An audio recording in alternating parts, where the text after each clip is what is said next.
On April 12, 2025, a Dutch politician said something that sounded almost unreal. He said, "The Netherlands should build 10 completely new cities. Not 10 new apartment blocks, 10 new cities. In one of the smallest, most crowded countries in Europe. Why? Because normal people in the Netherlands can no longer afford a normal home. This is the story of how housing got so broken, and the insane plan to fix it. In Dutch cities like Amsterdam, Rotterdam, Utrecht, finding a place to live has become a kind of war. Young couples are outbidding each other by tens of thousands of euros just to get a tiny apartment. Students are sleeping on couches for months. People in their 30s are still living with their parents. Meanwhile, just outside those cities, there's empty land, fields, space, but almost nothing is being built on it. So the message from politicians is now, fine, if we can't build inside the cities, we'll just build new cities.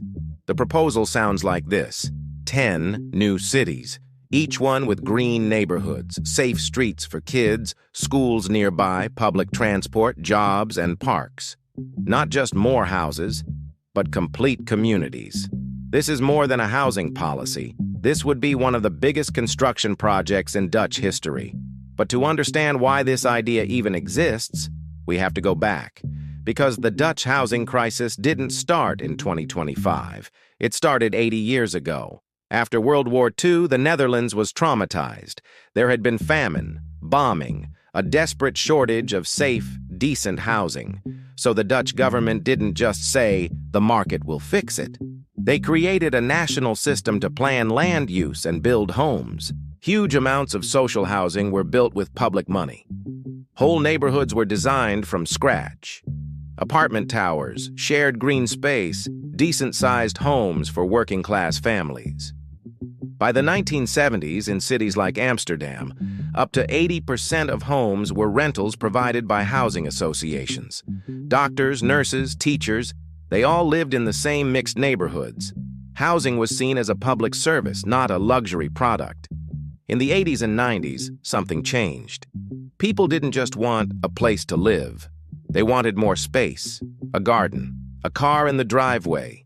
So cities expanded outward. The Netherlands built new suburban areas, called Wijken, mass new neighborhoods on the edges of cities.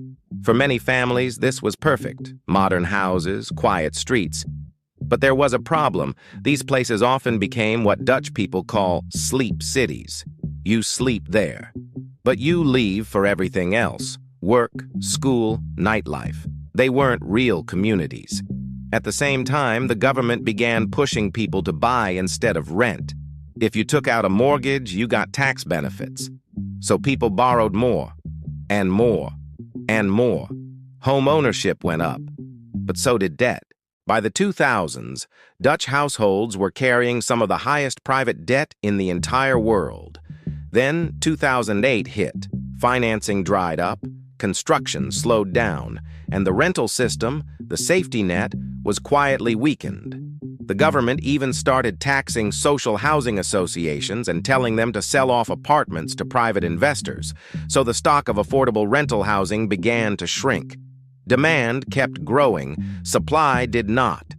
And just when it seemed like the country needed to build fast, it ran into something else: nitrogen. Decades of intense farming and fertilizer use caused serious environmental damage, especially around protected nature areas. The courts responded by freezing thousands of construction projects. So now you have the worst possible mix: huge need for housing and legal reasons to not build housing. That's how you get crisis. At this point, you might ask, why is the Netherlands so stuck when other cities figured this out? Look at Vienna in Austria. Half the city is social housing or publicly supported housing. And it's not poor housing. It's high quality, clean, stable, affordable. Middle-class people can live there too. Now look at Tokyo, Japan. Totally different model. Almost no public housing, but insanely flexible building rules. Developers can build quickly, approvals are faster, and zoning is simpler. Vienna uses the state to keep rent low. Tokyo uses the market to keep supply high. The Netherlands somehow chose neither. It restricted building like Tokyo doesn't, and it cut public housing like Vienna wouldn't. That is the core of the Dutch problem. Building in the Netherlands has become painfully slow and expensive. Noise regulations, daylight regulations, parking requirements, height limits, how wide the staircase must be, how much sunlight a living room must get, how thick the walls must be if you live near a railway, even if modern trains are already quiet. Individually, these rules all make sense. Together, they make new housing nearly impossible. And then there's public objection. Locals can delay or block new buildings for years, sometimes over parking, sometimes over too much noise, sometimes just because they don't want new neighbors. So people without houses are being blocked by people who already have one. Housing is now the #1 political issue in the country. Parties are suggesting plans that a few years ago would have sounded like jokes.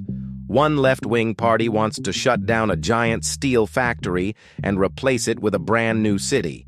Another party wants to close airports and turn the runways into neighborhoods. Others talk about demolishing old industrial zones and rebuilding entire districts. But one of the boldest ideas is this: 10 new cities across the Netherlands.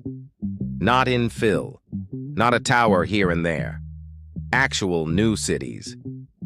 The first version of this idea is something called IJ Stad, literally IJ City. Imagine a new city between Amsterdam and Almere, partly on reclaimed land, partly on or near the water.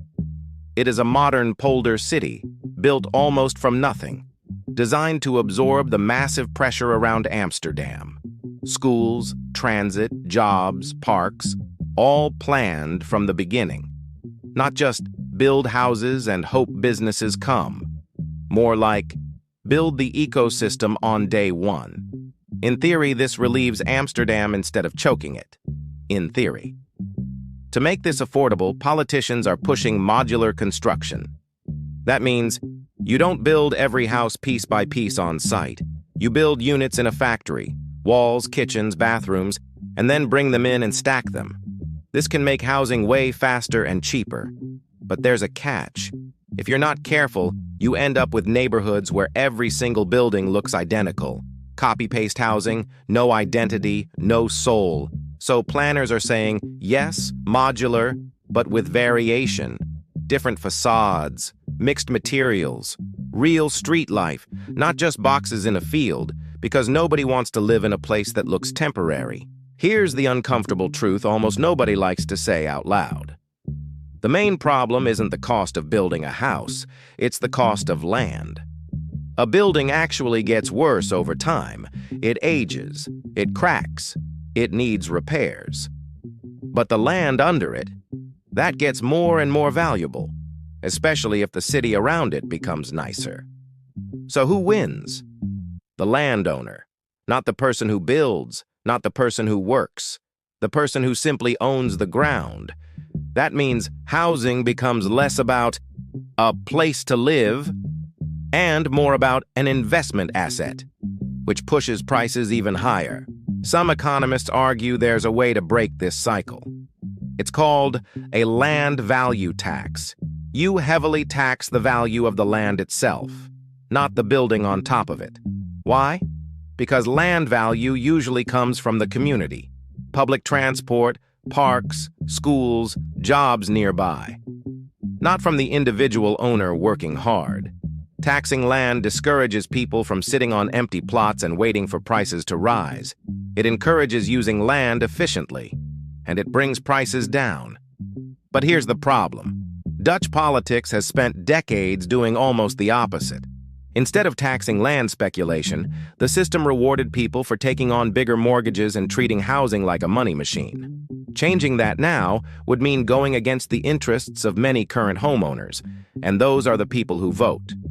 So let's be honest, building 10 new cities won't work if they're just bedroom suburbs. A real city needs more than houses.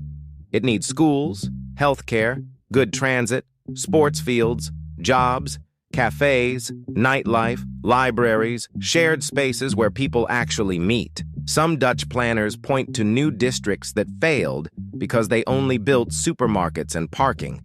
People moved in and said, "There's nowhere to sit with friends." If these new cities are going to work, the social life, the feel of the place, has to be there on day one, not 15 years later. The Netherlands is famous for doing impossible things. It built land out of the ocean. It rebuilt after war. It built a national housing system that, for a while, was the envy of Europe. Now it faces a new challenge, a generation that can't afford to live in the country it grew up in. 10 new cities sounds extreme, but maybe extreme is the point, because the alternative is what the Netherlands has right now. People with money defending what they already have, and everyone else locked out. So the question is no longer, can they build 10 new cities? The question is, what happens if they don't?